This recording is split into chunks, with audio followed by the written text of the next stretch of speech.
حرف حقیقت، واصف علی واصف۔ آج کا مضمون وضاحت۔ پچھلا مضمون انسان اور انسان جب اخبار میں چھپا تو کافی دوستوں کو خوشی بھی ہوئی اور پریشانی بھی، اور شدت کے ساتھ ایک قاری نے تحریر کیا کہ آپ کا مضمون پڑھ کر بہت خوشی ہوئی کہ آپ بھی ہماری طرح انسان دوست محسوس ہوتے ہیں۔ اس زندگی کا مقصد اخلاقیات اور انسان دوستی ہی تو ہے۔ انسان کے کام آئے تو انسان ہے، ورنہ وہ کیا انسان۔ دنیا کے مذاہب میں صرف انسانوں کی خدمت اور اخلاقیات کا درس دیا جاتا ہے، اور یہ کہ نظام عبادات انسان کو خدمت انسان پر مائل کرنے کے لیے ٹریننگ کا ایک نظام ہے اور بس۔ وہ آگے چل کر فرمانے لگے کہ ہم سب لوگ مل کر ہیومنزم کی تحریک چلائیں اور قوم کو ملا کے دین کی اذیت سے بچائیں، اور اس کام کے لیے آپ ہی موزوں شخص نظر آتے ہیں۔ مثلاً آپ کے مضمون کا یہ فکرہ کہ جو انسان رب العالمین ہے وہی انسان رحمت للعالمین ہے۔ ان صاحب کے خیال میں یہی تھا کہ انسان کا رب تو انسان ہی ہے، اور وہ اس بات کو بھی مانتے تھے کہ صرف انسان میں اشرف انسان رحمت للعالمین صلی اللہ علیہ وآلہ وسلم ہے۔ اپنے عزیز کی یہ تحریر پڑھ کر مجھے تعجب بھی ہوا اور افسوس بھی۔ تعجب اس بات کا کہ یہ بات تو میں نے لکھی ہی نہیں، انہوں نے کہاں سے پڑھ لی، اور افسوس اس بات کا کہ میرے عقیدے کے بارے میں میرے عقیدے کے باوجود لوگوں کو کیا بد عقیدتی ہے۔ میں نے اخبار دوبارہ پڑھا کہ یہ کیسے ہو گیا۔ وہاں اتفاق سے کمپیوٹر کی تیز رفتاری کے باعث ایک لفظ رہ گیا، اور اس سے یہ سارا ابہام پیدا ہوا۔ وہ فکرہ دراصل یوں تھا: جو انسان محبوب رب العالمین صلی اللہ علیہ وآلہ وسلم ہے وہی انسان رحمت للعالمین صلی اللہ علیہ وآلہ وسلم ہے۔ یعنی جو انسان سب کائنات کے لیے مجسم رحمت ہے وہی انسان تو محبوب رب العالمین ہے۔ یعنی رب العالمین کو محبوب ہی وہی ذات ہے جو انسانوں کے لیے باعث رحمت ہے۔ انسان کو چھوڑ کر خالی رب کی عبادت کرنے والے عام طور پر کہیں نہ کہیں کھو جاتے ہیں۔ اس میں ایک وضاحت ضرور درکار ہے کہ انسان کی خدمت اور خالی انسان کی خدمت کا تعلق اخلاقیات سے ہے۔ اخلاقیات کی تعریف کرنا آسان نہیں۔ کسی ایک دور کا قانون اخلاقیات کسی دوسرے دور میں بد اخلاقی ہو سکتا ہے۔ کسی خاص جغرافیائی حالات کا ضابطہ اخلاق کسی مختلف جغرافیائی حالات کے ممالک میں کچھ اور صورت اختیار کر جاتا ہے۔ بہرحال اخلاقیات کے بالعموم قواعد کچھ یوں سے ہیں کہ لوگوں کی خدمت کرنا، بھوکے کو کھانا کھلانا، کیے ہوئے وعدے کو پورا کرنا، کسی انسان کو دکھ یا نقصان نہ پہنچانا، دنیا میں فتنہ و فساد نہ پھیلانا، ماں باپ کی فرما برداری کرنا، زمین پر اکڑ اکڑ کر نہ چلنا، علم کی قدر کرنا، ہوس پرستی اور زر پرستی سے اجتناب کرنا، گفتگو میں نرمی اختیار کرنا، کسی انسان سے ایسا سلوک نہ کرنا جو ہم نہیں چاہتے کہ ہمارے ساتھ ہو۔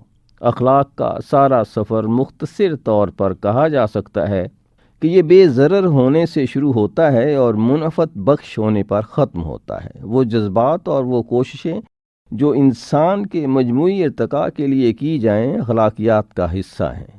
مہذب قومیں با اخلاق ہوتی ہیں، مہذب قومیں محنتی ہوتی ہیں، اپنے حق کے مطابق اپنا معاوضہ حاصل کرتی ہیں اور دوسروں کے حق کے مطابق ان کی خدمت کرتی ہیں۔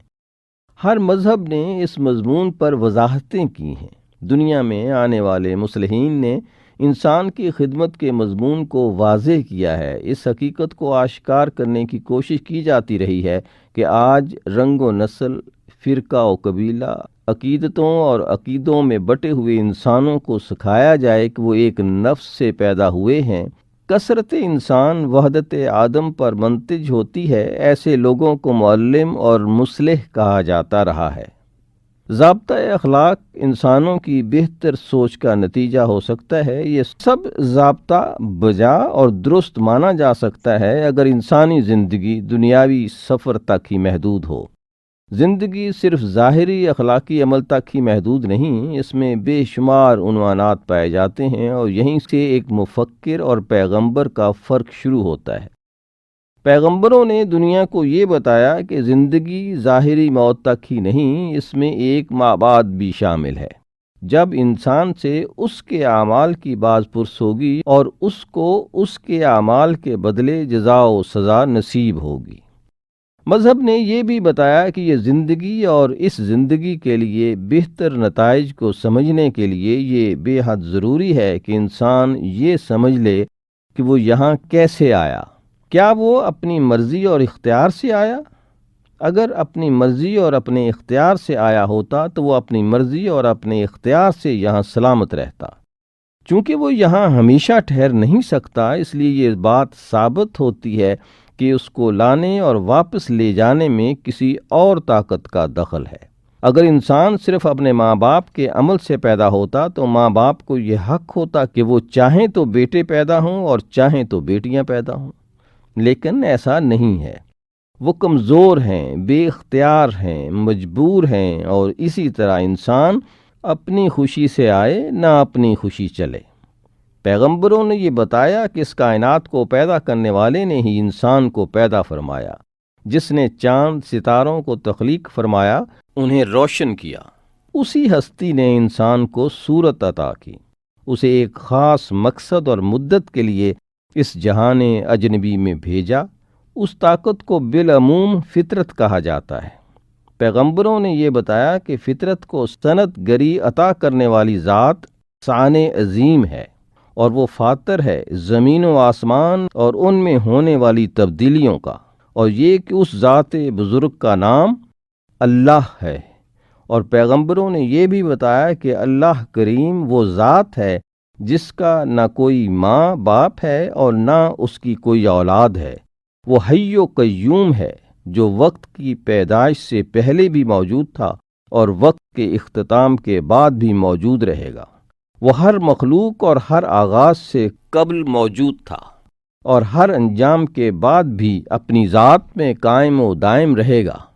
پیغمبروں نے یہ بھی بتایا کہ اللہ نے جس زندگی کو تخلیق فرمایا، جس نے انسان کو پیدا فرمایا، اسی نے انسان کو اس سفر پر بھیجا، اور اسی نے ایک مقصد حیات اور عرصہ حیات کا حکم دے رکھا ہے۔ پیغمبروں کی بات کو بالعموم باتوں کی پیغمبر مانا گیا۔ وہ منتخب لوگ اخلاقیات میں اس حد تک عرفہ و اعلیٰ تھے کہ انہیں لوگوں نے سند مانا، اور پیغمبروں نے یہ بات بڑی وضاحت سے بیان کی کہ اس زندگی کو ضابطۂ اخلاق دینا انسان کے بس میں نہیں، کیونکہ انسان ایک محدود سوچ رکھتا ہے، ایک بڑے محدود عرصے کو دیکھ سکتا ہے۔ یہ تو صرف اسی ذات کا حق ہے جو زندگی اور موت دینے کی قدرت رکھتا ہے۔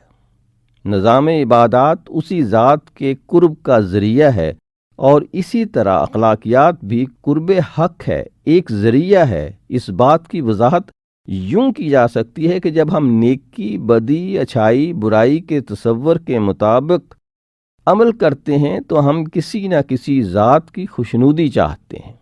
اگر وہ ذات کسی ملک کا بادشاہ ہو تو بادشاہ کی خوشنودی اخلاق کے نام پر ظلم پیدا کر سکتی ہے۔ یہی وجہ ہے کہ نیک بادشاہوں کے دربار میں بھی بد درباری رہے۔ بادشاہ رحم دل تھا، لیکن اس کے مصائب رعایا پر ظلم ڈھاتے رہے۔ اگر وہ ذات اپنی ذات ہے تو پھر تجربہ بتاتا ہے کہ انسان ایک فاقے کو ٹالنے کے لیے اپنی عزت تک کا سودا کرنے کے لیے تیار ہو جاتا ہے۔ اپنی خوشنودی نفس کی خوشنودی ہو جاتی ہے، اور نفس کی خوشنودی اخلاقیات کو چھوڑ دیتی ہے۔ وہ ذات اگر اللہ کی ذات ہو تو اس میں حکومت، مصلحت اور نفس پرستی شامل نہیں ہو سکتی۔ ایک سجدہ ہزاروں سجدوں سے نجات دلاتا ہے۔ یہاں پر مذہب کی اخلاقیات اور اخلاقیات کے مذہب میں فرق آتا ہے۔ اخلاقیات کا سفر صرف محدود ترین سفر ہے۔ اخلاقیات کا مذہب مذہب ہی نہیں، یہ ہر آدمی اور ہر انسان کا اپنا اپنا مذہب ہو جاتا ہے۔ مذہب کی اخلاقیات ہر دور کے لیے، ہر زمانے کے لیے ایک خوبصورت نتیجہ حاصل کرتی ہے۔ اس بات کی وضاحت یہ ہے کہ مذہب دراصل اخلاقیات میں الہیات کا شامل ہونا ہے۔ ہم جواب دہی کے تصور کے مطابق، اللہ کے حکم کے مطابق نظام اخلاقیات پر کاربند رہیں تو انسان کے قریب آ سکتا ہے اور انسان اللہ کی خوشنودی حاصل کر لیتا ہے۔ دنیا میں جتنے بھی مصلحین آئے ان میں سب سے بڑا مطرب اور معزز نام حضور اکرم صلی اللہ علیہ وآلہ وسلم کا ہے۔ آپ صلی اللہ علیہ وآلہ وسلم پوری کائنات کے انسانوں کے لیے معلم اخلاق ہیں۔ ایک طرف تو آپ صلی اللہ علیہ وسلم خدا کے انتہائی قریب ہیں اور ایک طرف آپ صلی اللہ علیہ وسلم انسانوں کے بہت نزدیک۔ بھوکے کو کھانا کھلایا جاتا ہے، اس بات سے قطع نظر کہ وہ یہودی ہے یا کون ہے۔ آپ صلی اللہ علیہ وآلہ وسلم کی رحم دلی کا کیا عالم بیان کیا جا سکتا ہے۔ آپ نے کسی کو زندگی بھر اذیت نہیں دی، کسی انسان سے بدلہ نہیں لیا۔ فتح مکہ کے وقت آپ صلی اللہ علیہ وآلہ وسلم نے پوچھا، لوگو آپ کو معلوم ہے کہ میں آج آپ کے ساتھ کیا سلوک کرنے والا ہوں، آپ سے کیا بدلہ لینے والا ہوں؟ لوگوں نے عرض کیا کہ آپ ہی بہتر جانتے ہیں۔ آپ صلی اللہ علیہ وآلہ وسلم نے فرمایا کہ آج میں آپ سے وہ بات کہنے والا ہوں جو مجھ سے پہلے میرے بھائی یوسف نے اپنے بھائیوں سے کہی تھی کہ آج کے دن تمہارے لیے کوئی سزا نہیں۔ آپ صلی اللہ علیہ وآلہ وسلم کے مثالی اخلاق کی اور رحم دلی کی کیا بات کی جا سکتی ہے؟ آپ صلی اللہ علیہ وآلہ وسلم ایک بار کسی غزوہ سے اپنے رفقا کے ساتھ واپس تشریف لا رہے تھے کہ آپ صلی اللہ علیہ وسلم نے اپنے راستے پر دور سے دیکھا کہ ایک کتیا اپنے بچوں کو دودھ پلا رہی ہے۔ آپ صلی اللہ علیہ وآلہ وسلم نے اپنے ساتھیوں کو حکم فرمایا کہ سفر روک دیا جائے اور راستہ بدل دیا جائے کہ کہیں ایسا نہ ہو کہ کتیا کے عمل میں رکاوٹ آئے اور ڈر کے مارے وہ اپنے بچوں کو دودھ پلانا چھوڑ دے۔ کتیا کے بچوں کے ساتھ یہ سلوک عام تو کیا، خاص انسانوں کے بس کی بات بھی نہیں، بلکہ کسی انسان کے بس کی بات ہی نہیں۔ آپ صلی اللہ علیہ وآلہ وسلم ایسی ذات ہیں، اس شان کی رسالت رکھتے ہیں کہ آپ صلی اللہ علیہ وسلم ہی کا حق ہے کہ آپ حکم فرمائیں، اور دنیا کے اخلاقیات کے ماہروں کا حق ہے کہ وہ آپ صلی اللہ علیہ وآلہ وسلم کی اطاعت کریں۔ مزید وضاحت یہ ہے کہ انسان کو پتہ ہی نہیں چل سکتا کہ اس کے لیے کیا اچھائی ہے اور کیا برائی ہے۔ بے شمار لوگوں نے دنیا میں اچھائی سمجھ کر برائی کی ہے، یعنی ایک ایسا کام جو بظاہر اچھا ہو اور جس کا نتیجہ برا ہو سرزد ہوتا رہا ہے، جس کی مثال جابر حکمرانوں کے دور سے دی جا سکتی ہے۔ فرعون کا یہ حکم کہ لوگوں تمہارے لیے یہی بہتر ہے کہ تم میرے سامنے جھکو اور میرے لیے یہی بہتر ہے کہ میں تم پر حکومت کروں۔ کچھ لوگ تو کہتے رہے ہیں کہ سب انسان برابر ہیں۔ جب انہوں نے اپنی ذات میں اس کا ثبوت نہیں دیا تو پھر یہ کہا جاتا رہا ہے کہ سب برابر تو ہیں، لیکن کچھ لوگ زیادہ برابر، یعنی حکومت کرنے والے کا حق اور ہے اور محکوم ہونے والے کا حق اور اسی طرح اخلاقیات کے نام پر مصیبتیں نازل ہوتی رہی ہیں۔ یہ ممکن ہے کہ انسان اپنے لیے پسند کرے وہ چیز جو اس کے لیے نقصان دہ ہو اور ناپسند کرے وہ چیز جو اس کے لیے فائدہ مند ہو۔ اس کی عام مثال ان بچوں کی زندگی سے ملتی ہے جو وقت ضائع کرنے کو پسند کرتے ہیں، حالانکہ اس کا نتیجہ ان کے لیے مصیبت ہے۔ انسان اپنے لیے آرام پسند کرتا ہے اور آرام طلبی کے ذریعے وہ مصیبتوں میں گرفتار ہو جاتا ہے۔ اس لیے بہتر ہے کہ اپنی مرضی کو تابع فرمان الہی کر دیا جائے۔ اگر الہیات کو اخلاقیات سے نکال دیا جائے تو تنہائی کے جرائم ہی نہیں رہیں گے۔ مجرم وہ ہوگا جو قانون کی زد میں آئے، اور جو قانون کی نظر سے بچ جائے وہ مجرم ہی نہیں کہلائے گا۔ لیکن الہیات کی شمولیت کے بعد گناہ گار ہے، چاہے لوگوں میں نیکوکار ہی کیوں نہ مشہور ہو۔ ایسا انسان بد ہے، چاہے وہ ظاہر داری میں ایک بہت درویش صورت بن کر بیٹھ جائے۔ مزید وضاحت یہ ہے کہ اخلاقیات کا نظام جواب دہ ہے، صرف زمانے کو، اور دین میں اخلاقیات اور الہیات کا مجموعہ انسان کو جواب دہ کرتا ہے اس ذات کے آگے جس نے زندگی پیدا کی اور زندگی کو مدعا دیا کہ اے انسانوں اور جنات کے گروہ، میں نے تمہیں عبادت کے لیے پیدا کیا۔ اب عبادت کی تعریف یہ کی جا سکتی ہے کہ وہ نظام عمل جس سے انسان انسانوں کی فلاح بھی کر سکے اور قرب الہی بھی حاصل کر سکے۔ اس کی اعلیٰ ترین شکل اور مکمل ترین صورت حضور اکرم صلی اللہ علیہ وآلہ وسلم کی ذات گرامی ہے۔ پس اخلاق محمدی ہی اخلاق ہے اور شریعت محمدی ہی ذریعہ ہے قرب حق کا۔ اسلام میں رہبانیت منع ہے۔ خدا کو چھوڑ کر بندوں میں مصروف رہنا بھی رہبانیت کی ایک شکل ہے، اور انسانوں کو چھوڑ کر عبادت میں مصروف رہنا بھی ایک طرح کی رہبانیت ہے۔ برائی اچھائی کے تصور کے ساتھ اخلاقیات میں الہیات کی شمولیت سے جرم اور گناہ کا فرق معلوم ہو سکتا ہے۔ جرم حکومت کے حکم کی خلاف ورزی ہے اور گناہ الہیات کے حکم کے خلاف عمل کا نام ہے۔ یہ ممکن ہے کہ ایک چیز گناہ ہو اور وہ جرم نہ کہلائی جائے۔ یہیں سے اس دھوکے کا امکان ہے کہ جو ہیومنزم کے نام پر کھایا جاتا رہا ہے۔ ہمارا خیال ہے کہ انسان دوستی اور انسان نوازی تو کی جائے، لیکن انسان پرستی نہ کی جائے۔ پرستش اللہ کی اور خدمت انسان کی، یہی ہمارا ہیومنزم ہے۔ بس اپنے محترم قاری سے وضاحت کے ساتھ گزارش ہے کہ ہم کسی ہیومنزم کے نام پر کوئی تحریک نہیں چلا سکتے۔ ہم صرف ایک ہی تحریک مانتے ہیں، وہ تحریک ہے محسن انسانیت صلی اللہ علیہ وآلہ وسلم کی عطا کی ہوئی کہ انسانوں کو انسان کی خدمت کے ساتھ ساتھ خدا کی طرف مائل کرو، اور اللہ کو اس کی رحمت کے ساتھ انسانوں پر مہربان ہونے کی گزارش کرتے رہیں۔ ہمارے لیے اتنا عمل اور اتنا علم اور اتنا ہی اخلاق کافی ہے۔